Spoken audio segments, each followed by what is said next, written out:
Okay, in this video we are going to take our failed rust laden hogshead that we had in the electrolysis tank, and we are going to turn it into this. Done that. I drove right through this finger once. Right through the knuckle from this side. Right through. And the skin was poked up on this side with the drill bit on the inside. That was not fun. Welcome back to my YouTube channel. I am your host, the most famous YouTuber in the world that no one has ever heard of. It's that time again. So what we're going to be doing today, since the electrolysis failed, we're going to be doing a whole lot of this.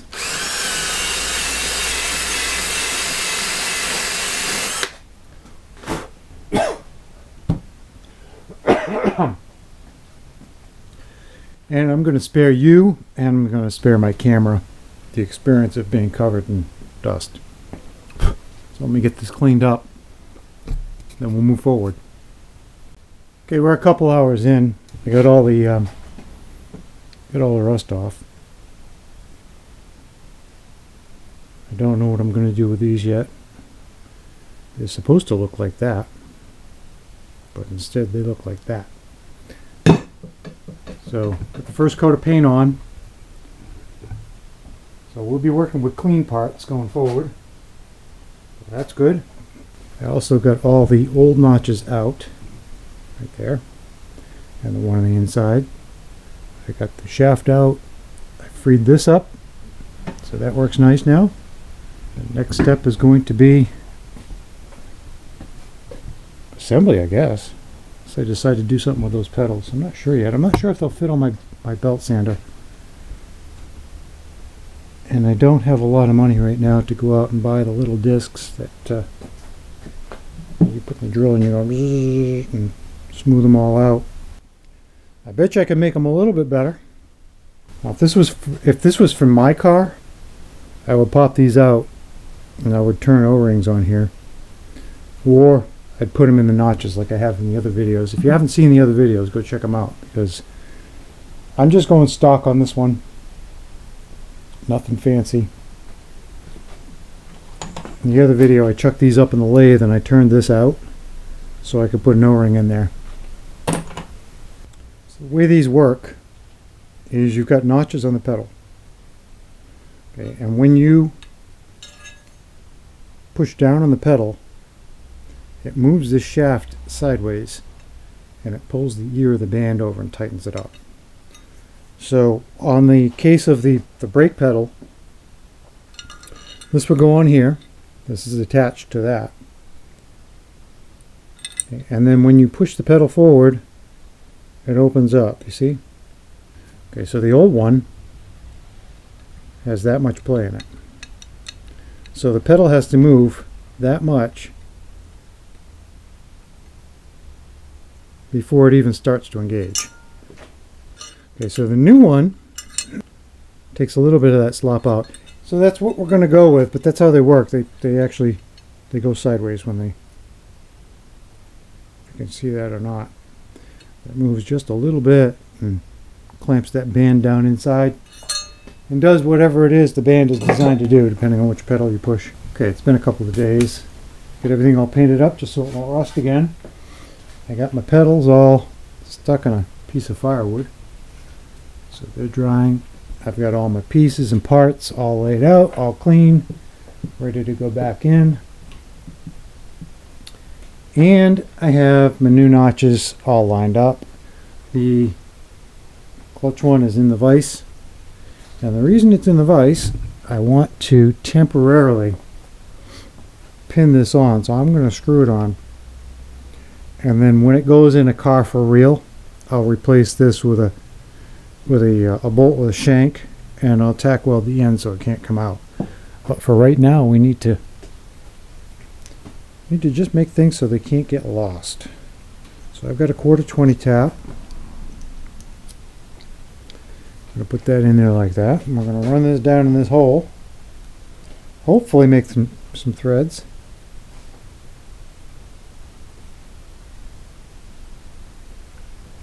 Cast iron is pretty easy to stuff wiggling around on me.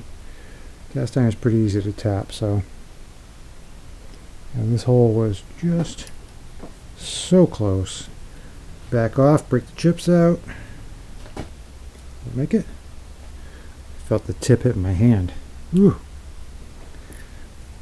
The little ring that holds the vise down broke, and I haven't got any nickel rod, nor do I have the knowledge on how to use it. They say you can weld cast iron. I haven't tried it yet.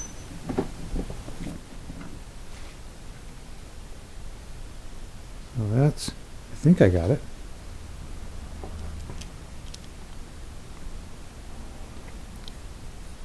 Yep. Okay. So we can screw that on now. Now we can start putting everything back together again.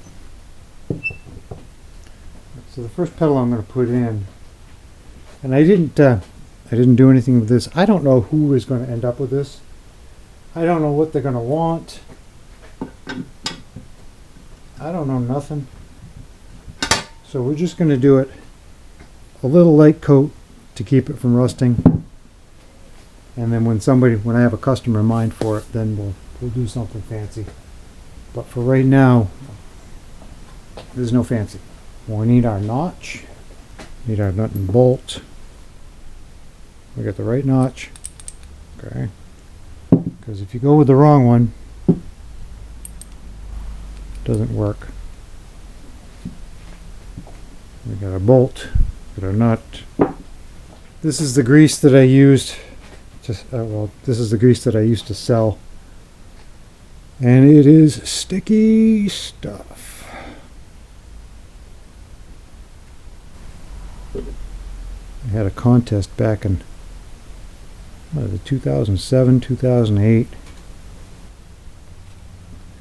naming contest, and the winner chose Grease All. So that's what we called it. Next piece to go in is going to be the notch. Slide that over like that, and we're going to put the bolt in. Put this through here.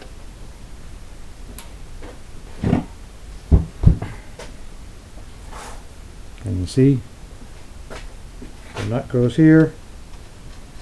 We'll tighten that up. Normally I would put a lock washer on here and probably a cotter pin as well. Like I said, this is going into storage. It's not going to be used by anybody until I go through it again. Next up is going to be this piece. So I'm not sure if there's a wrong way to do this, but I would like to have it so that the bolt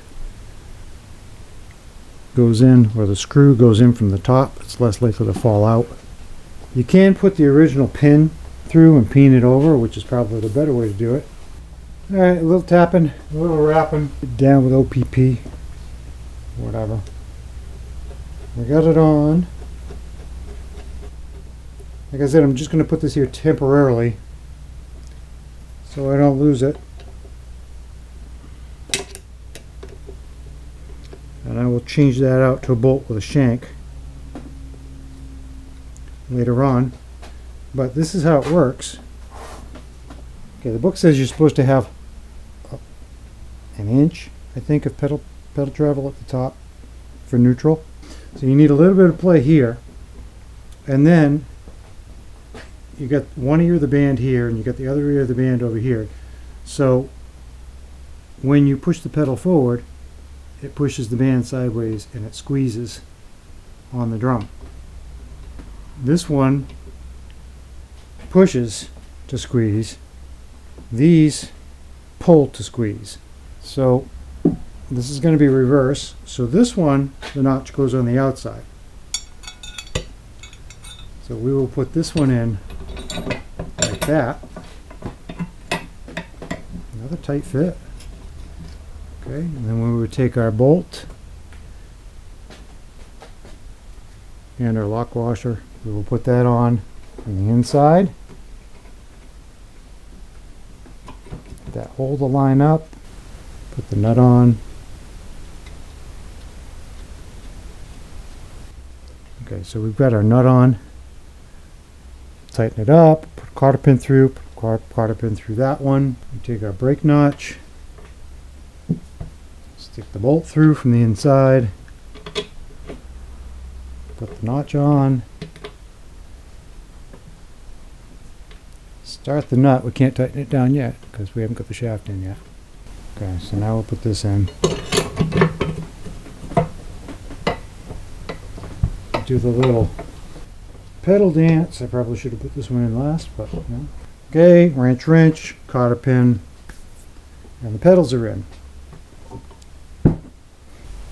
So this would be a good candidate for somebody who wants a starter put in their earlier car. So then obviously the bands would go in here and then that would go on. And after that goes on, the nut with the dimple on the outside. We'll call it a dimple just so I don't get demonetized for saying an IPPLE or TIT, because that's what they call them. Get this back far enough so I can get the washer on. So when you're doing this on the car, this is all full. There's all kinds of stuff in your way, and if you drop the nut or you drop the washer, it goes down and it makes for a very long day. You might cry yourself to sleep at night. Why did I do that? I don't know. So this one, obviously the ear of the band would go here, the other ear would go here, and then this part screws in here, the other ear would be here. So between, the spring would be between.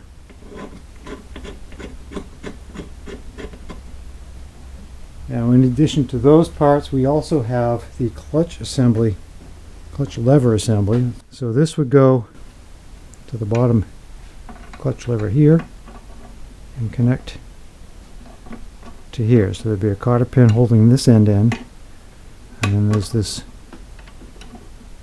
pin that holds that end in, and then a cotter pin holds the pin in. So when you're in neutral, you've got enough wiggle room there, so when you move the handbrake it doesn't take the pedal down with it. And then when you're in high gear, it comes back, there'd be in neutral, and then high gear this would drop. I'm just going to wire this on so I don't lose it. Alright, so hopefully this gave you an overview on how to restore the Model T Hogshead